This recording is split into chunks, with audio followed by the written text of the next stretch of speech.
suis mal à l'aise devant mon propre drapeau.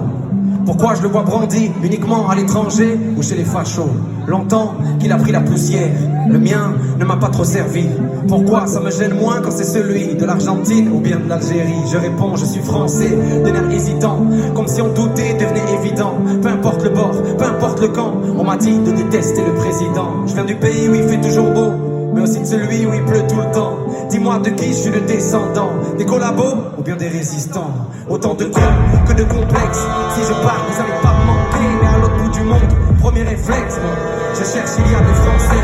J'aime la France, ouais, comme une tante avec qui je suis pas toujours d'accord, qui fait trop peu d'efforts, mais pour qui je charrie toutes les larmes de mon corps. Ça, t'as vu depuis combien de temps que ça dure? Amour ou haine, c'est pas une mince affaire. La police, c'est des salvavures ou celle en première ligne, l'hyper cachère. Voir ailleurs, prendre du recul, essayer de couper la part en deux.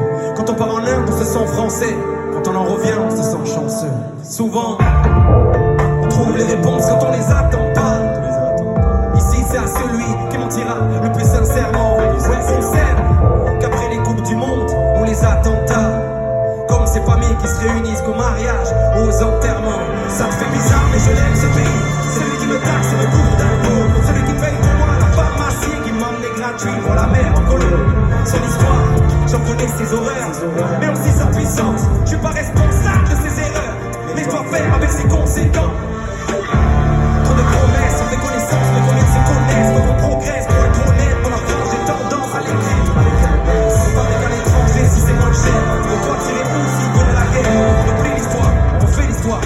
La paix depuis du mur de nos frontières. Mon padré vit en français, mais rêve en espagnol. Est-ce que c'est grave? Et il écrit Vive la France! Avec une faute d'orthographe. Beaucoup de questions, peu de réponses. J'ai que les paroles de mes chansons. Comment être un artiste engagé quand je sais pas vraiment quoi penser? Tout ce qui est sûr, c'est que je suis français, que mes grands-parents ne l'étaient pas. Mais ce qui compte, c'est plutôt l'arrivée ou la ligne de départ.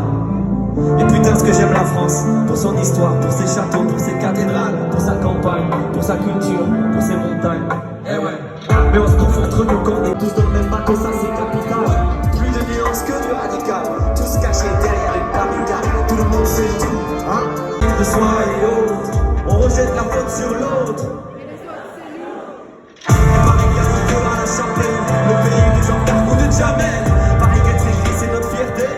Qu'on est les rois de la liberté. Dans les Quinois, y'a les Gaulois, y'a les chevaliers. Mais dans la cuisine, y'a ma grand-mère et ses tatouages berbères effacés.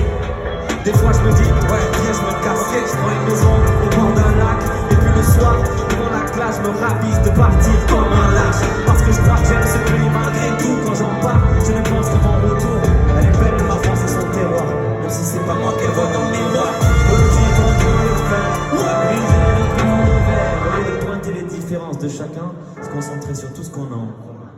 Les parties de Monopoly, pleurer sur les sons de Johnny, écouter les conseils des vieux. La Belgique, même s'il pleut. Prendre plein de médicaments, l'aspirine et le Doliprane. Omar Sy et Zidane, dire que c'était mieux avant. La vie en rose d'Edith Piaf, les paires de pluie de Jacques Brel. Faire des sculptures avec le truc rouge qu'il y a autour du Babybel. L'heure de l'apéro, pas assumer la gueule de bois, râler quand il fait trop chaud.